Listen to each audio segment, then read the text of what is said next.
High to family, कसे आहेत तुम्ही? बरे आहेत ना सर्वजण? तर चला, आज मी बनवणार आहे गव्हाच्या पिठाचा शिरा बनवणार आहे. तर चला, त्या अगोदर जे कोणी माझ्या चॅनलला सबस्क्राईब केलं नसेल त्यांनी सबस्क्राईब करा, लाईक करा, कमेंट करा आणि हा ब्लॉग पूर्ण बघा.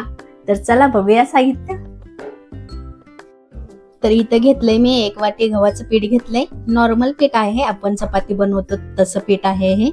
आणि 1 वाटी गूळ घेतलेला आहे. तर हे गूळ असं एकदम बारीक बारीक पावडर आपल्याला भेटून जातं मार्केटमध्ये.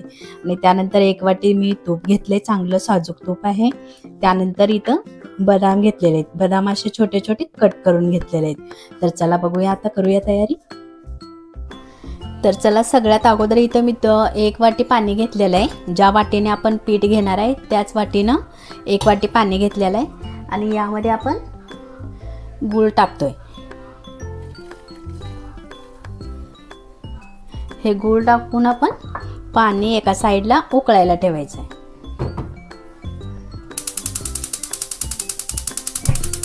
म्हणजे जे आपल्याला चाचणी बनवून घ्यायची.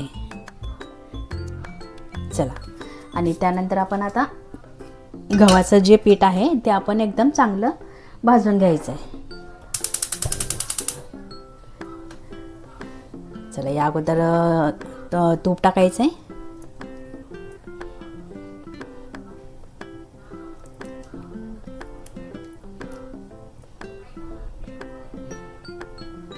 जेवढं पीठ आहे तेवढं आपण बरोबर तूप टाकायचं आहे, कारण एकदम छान बनतो हलवा.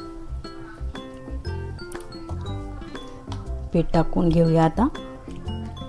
एकच मिनिट, थोडंसं गरम होऊ द्या. हे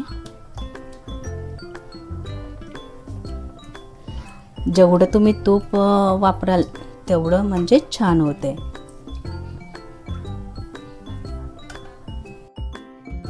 चला, हे तूप पण एकदम छान तापलेलं आहे. गॅस आपण बारीक करूया आणि आता पीठ टाकूया. हे नॉर्मल पीठ आहे गव्हाचं. असं हे एकदम असं लाल होईपर्यंत ह्याला भाजून घ्यायचं आहे.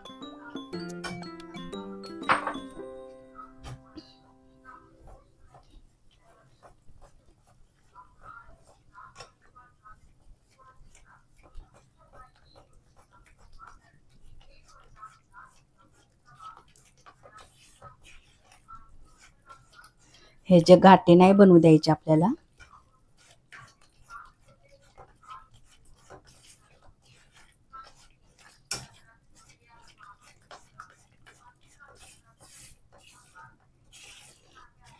असं एकदम छान भाजून घ्यायचं आहे. याला कलर येईपर्यंत असं याला आपण फिरवून घ्यायचं आहे, कारण गाठी बनतात आणि खाली चिटकलं जातं. चिटकलं की मग छान नाही लागत हलवा खायला. त्याच्यामुळं असं आपल्याला सतत ह्याला फिरवून घ्यायचं आहे.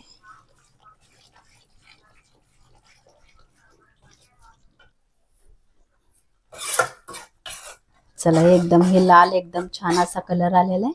आता आपण जे गुळाचं पाणी आपण ठेवलं होतं उकळायला, आपण ते टाकूया. गॅस बंद करूया.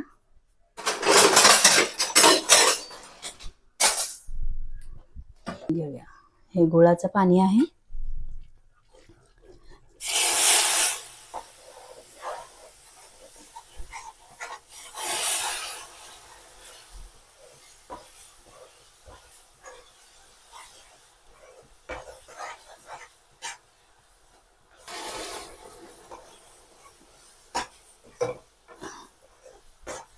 असं थोडं थोडं पाणी आपण टाकून घेऊया.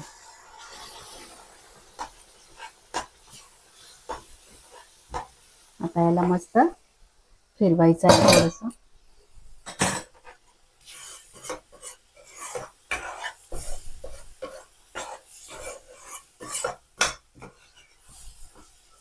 मस्त आलाय ना गूळ टाकलेला. साखरपेक्षा गुळच मस्त असतो, खायला पण चांगला असतो आणि कलर पण छान येतो.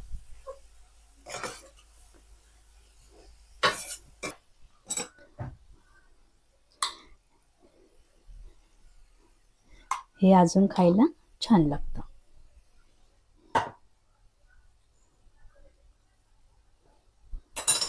चला, ह्याला फिरवून घेऊया थोडंसं.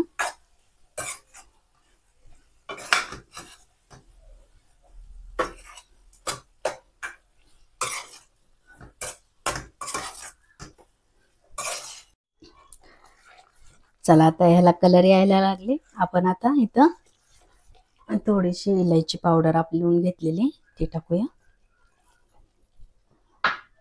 त्यानंतर बदाम होते कटिंग केलेले ते पण टाकून घेऊया, कारण बदाम पण एकदम छान भाजले जातात. तर चला आपला झाला असा मस्त गव्हाच्या पिठाचा शिरा झालेला आहे तयार. आपण आता वाटीमध्ये काढून घेऊया.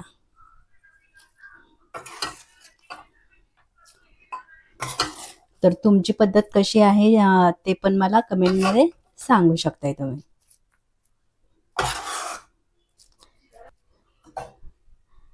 कसा वाटला शिरा?